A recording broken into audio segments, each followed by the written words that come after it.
I don't know, get this video to 1,069 likes, and I promise to sink 20 hours into Guild Wars 2 at least. At least 20 hours. I think that's a fair deal. This is disgusting. This is awful in every way. Oh, I'm a pig. Excellent. I don't think it was that much better. You fuck. Dodge! I hate it when there's like small, tiny people in games. What the fuck? Is that a fucking cat? Ah! What killed me? I didn't even see what killed me. I will protect you with more fire. The orphanage is burning, but I have a flamethrower, which will definitely not cause an issue. There's like a herb tavern I can go to just for experimental reasons, not because I want to go herb. Is that a thing? Before we get started, just remember one thing. You guys wanted this. So let me give you a new challenge. If you can get this video to 1,069 likes, I will play the original Guild Wars and review it. You have been warned. Guild Wars 2 is an MMORPG released back in August 2012. It's free to play, massively multiplayer, developed by ArenaNet and published by NCSoft.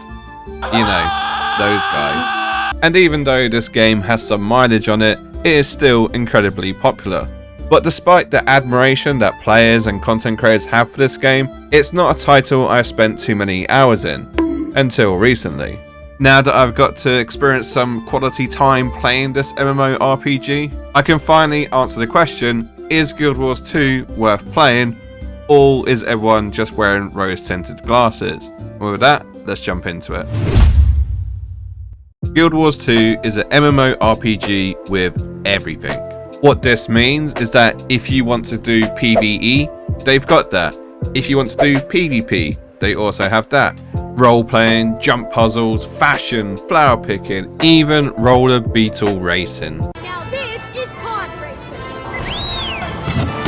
This game truly aims to cater for everybody. This is evident even in the core mechanics of the game. The combat allows you to tab target or switch to action combat, which is very rare to see even in modern MMOs these days. The character creation also has a furry, and you can play as a small elf child, because I'm sure that's appealing to somebody. Although if you do have aspirations to be a small fat bald man, unfortunately you can't. I don't understand it with these Korean games, they just don't want you to be small and fat and bald. Personally, I feel offended by this, for no particular reason whatsoever. Despite the restrictions on the appearance, I did however have a wide variety of professions to choose from, all of which have their own unique skills, passives and playstyle. Do be warned though, because of the age of this game and the fact that it's free to play, you might just struggle to find a name for your character. I mean, who took Hugh Man? I thought that was genius, but anyway. After hours of going through the intricate details of my character, I finally made Plobby. Hang on, someone stood in front of the camera again, one sec. Perfection. As far as a new player experience goes, it's not the worst. There's a lot to go and explore, plenty of NPCs to interact with, and you are rewarded for getting 100% completion in each zone. Yes! Hell yeah! Hey, come on, baby! So you're truly encouraged to go and do everything. The questing can be interesting until you realise how monotonous it can be. It's great that they try to roll together kill quests and fetch quests, so when you go to NPC you have a choice to do multiple things. However, it does get very tedious. The grind is particularly long for no apparent reason. This is very evident at the start when you only have one skill to spam and you're told to go kill the same monster over and over and over.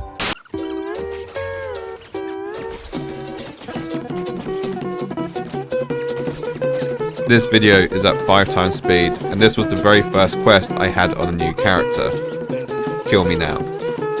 But even further on, when you get to a higher level, it's still the same shit. You still have to do that tedious grind, and usually for a quest that you have no remote interest in. It's simply so you can get the 100% completion in a particular zone. And I know, this is like every other MMORPG out there. This game is 10 years old and it does show in the way that it does quests. Guild Wars 2 took an interesting approach to leveling.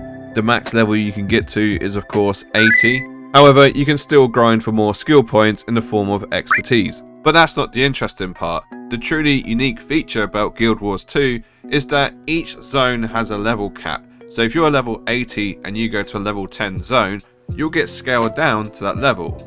So you'll still keep all your skills and passives, it's just that you won't have your level 80 stats. They'll be scaled down to if you were a level 10 character. This feature doesn't work the other way around though. If you are a level 10 character and you go to a level 60 zone, well, you're just going to get your shit pushed in. I'm not entirely sure why they do this. I feel like it's to help promote the fact that this is a social MMO and you don't want overpowered players just ruining the lower player experiences. And also, it means you can play with your friends if they're fresh to the game without it actually ruining their experience. Because in theory, you won't be able to go around and one-shot everything. I mean, that's the idea. Whether that actually works or not is a different question. In this day and age, it's not unusual now for MMOs to focus on the solo player experience, even though that completely goes against what the genre is actually about. There's a lot of stuff you could do as a solo player. The story mode is very solo friendly, and even some dungeons you can go into as a solo player. The overworld you don't need a group of players to actually do, other than some aspects which I'll get to in a second. So for the most part, there's a lot of solo stuff you can do within Guild Wars 2. However, let's not forget the title of this game, Guild Wars. Guild meaning an association of people for mutual aid or pursuit of a common goal. You know, like playing a video game together. So for this reason, I feel like Guild Wars 2 wants to be a social MMO, but still caters for, once again, everybody. And by this, I mean that there's a lot of events that you need to do with other players, world bosses can't be soloed, and there's certain events which you need help with. Personally, as a new player, it was great to see so many people fighting a boss, but on the other hand, I felt like I really didn't help out with this situation, and I still got rewarded. I didn't do fucking shit! Adding to the social aspect, there's also dungeons and raids that you can participate in. I found the dungeon actually quite difficult, which was a very nice, refreshing experience. Given that so much of the overland in Guild Wars 2 is quite easy, seeing that the dungeons are actually quite difficult was refreshing, and I actually enjoyed it. But once again, there's a slight caveat. Because of the level scaling, I was matched with some very high level players, who ended up running ahead and completing the dungeon while the rest of us were stuck behind some ads. So yes, they were scaled down, but it wasn't really that much of an effect on them. And once again, I completed the dungeon with the same feeling as to when I beat a world boss. I didn't fucking do this! To add to the social aspect of this game, there are 9 different disciplines that you can learn when it comes to crafting. But you're restricted to only being able to do 2 at any given time, unless you swap it out, all by a token in store, which I'll get to a bit later. What this means is that if you can't craft everything for yourself, it means you will have to be social and potentially talk to another human being, which I know can be scary, especially in an MMO. But anyway, talking about scary, let's take a look at PvP. One of the scariest 3-letter acronyms you can say to an MMORPG player is of course PvP. That and go play outside. Now, given how friendly and cozy Guild Wars 2 is, I didn't really expect it to have much of a PvP scene, but I was wrong. There are 2 main types of PvP, which is of course World vs World and Battlegrounds. Any level player is welcome to participate in the Guild Wars 2 Battlegrounds, and this is once again thanks to the Guild Wars 2 level scaling. All characters and their equipment are normalized to have the same level of attributes, and they also have all the skills unlocked, so you can pretty much play the same as a level 80 character. The only real restriction is your teammates and your own skill level. And for the more competitive players, there's of course ranked matches, where the top players are immortalized in statue form. There's also open world PvP in the form of World vs World. Players will have their attributes scaled to level 80, however, in this PvP scenario, gear does matter, so you have to go out and actually find some decent gear to wear if you're going to participate in World vs World, which personally I'm not against. I like having a bit of a grind when it comes to PvP in MMOs. So you can imagine how disappointed I was then when I went into World vs World and it was practically empty. I don't know whether it's just the wrong time of day or just a bad server, but the only PvP action I got was when I was in my menu and I died. I did, however, see someone take a flag, and they didn't even seem to want to attack me. They just seemed to be interested in taking the flag and running off. So, I don't know. Battlegrounds was, however, very popular, and I didn't struggle to get any games. The monetization in Guild Wars 2 usually gets a lot of praise, and the real reason behind that is because you can exchange in-game gold for their currency in the store, which basically means if you're really good at the game in terms of economy and actually making gold, you can play every aspect of this game for free. That includes all DLC, all mounts, all upgrades, absolutely, well, kind of free. It still costs you your time, but you know what I mean, it's sort of free. So naturally, people are less likely to complain about the monetization. But the more I played Guild Wars 2, the more I saw how sneaky they were with it, and that started to piss me off.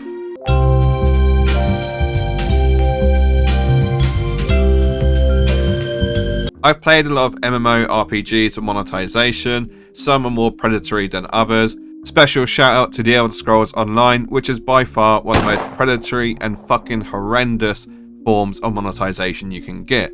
What The Elder Scrolls Online does particularly well is prey on new players by offering them stuff in their cash shop which they can actually get in game for absolutely free.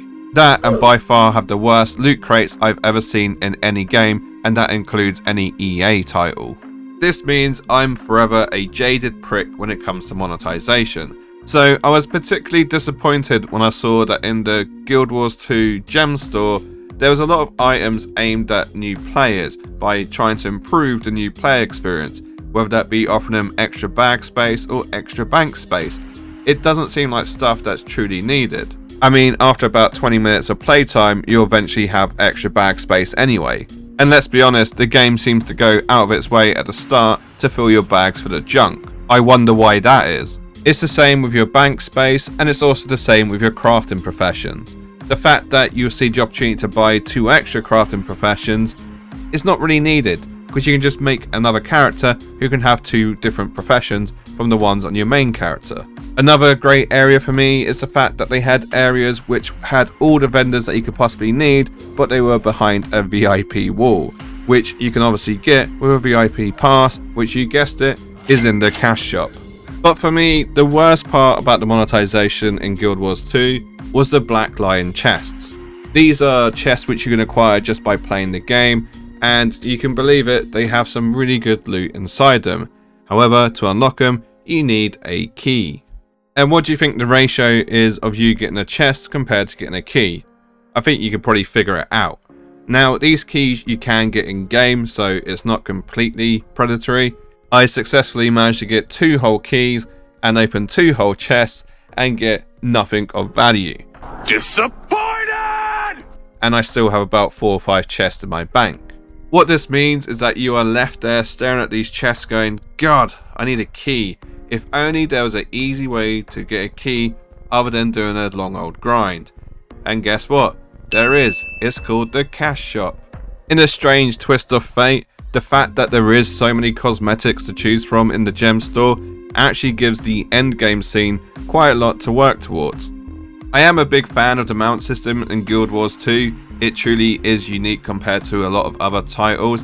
Each type of mount has its own special ability which will help you towards your 100% completion of a zone. And something which I do appreciate, you can't simply just go out and buy a mount. You have to actually earn it by doing the quests in game.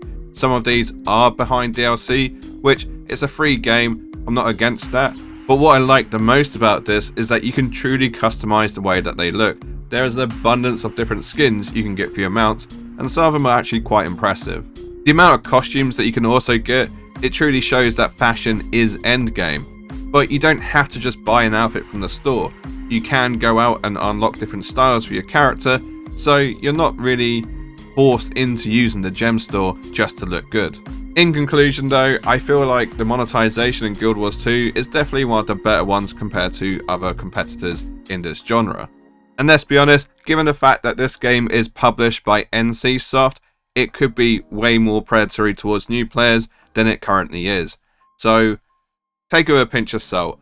Personally, I don't think it's the worst monetization out there, but maybe it could be less predatory towards new players. So how popular is Guild Wars 2? Well, unfortunately, like every other MMORPG out there, they don't like to disclose the player numbers, but thankfully we have Steam charts. Now, before anyone else says it, yes, I'm fully aware that Steam charts are by no means accurate. If a game has a separate standalone launcher, Steam charts is therefore useless. And yes, I'm fully aware that up until August last year, Guild Wars 2 was on a standalone launcher, and that's only just come across to Steam, so therefore the numbers won't be portraying the whole population. But nonetheless, the Steam charts aren't actually that bad for Guild Wars 2. It's a clear indicator that there is a healthy population. And furthermore, have you ever seen how many views Guild Wars 2 videos get on YouTube? It's either a lot of people are nostalgic about this game, or there is a lot of interest to go and play it. But as much as people are playing the game, it seems like not too many people are watching people play the game, if that makes sense. If you have a look at the Twitch tracker, the numbers tend to be quite low. So as popular as this title is, it's just maybe not enjoyable to watch, or maybe there's just not enough big enough names in the community to boost the numbers. This isn't unusual for MMOs, they don't tend to be that much fun to watch unless you know what's going on. And there's only a few standout examples of a MMO being popular on Twitch. But what I will say is, from my small time streaming Guild Wars 2, I have to say the community were more than helpful. They were happy to come in and tell me what I was doing wrong in a polite, respectful manner. From what I can tell, there are no deep dark secrets in the Guild Wars 2 community. There hasn't been any criminal actions, no Guild Wars 2 player has been swatted while streaming this game. It generally seems like it's a wholesome community. And I think that's just because of the type of game that Guild Wars 2 is. It's not a type of game that you go to sweat on. You're not trying to have an unkillable god mode, solo everything build. You're just there to play and take part in the events and to socialize with other players. It's a game you go to relax on. And I think this is truly reflected in the community and their attitude. So what does the future hold for Guild Wars 2, you might be wondering? The fact that it's a free-to-play game means that they're probably towards the end of their life cycle. However, they have released 3 expansions in the past 3 years. I think as an MMO, it's still making money, so it's not likely to go away anytime soon. Even right now, they are testing new weapons for each profession, so it just goes to show they are invested in this title still. There are rumours of a Guild Wars 3 being in development. This includes gossip that it could be on Unreal Engine 5, which would be pretty spectacular. I'm not gonna lie, I would probably invest in that MMO. But as it stands, there's nothing in concrete. But I do believe that Guild Wars 2 isn't going anywhere anytime soon.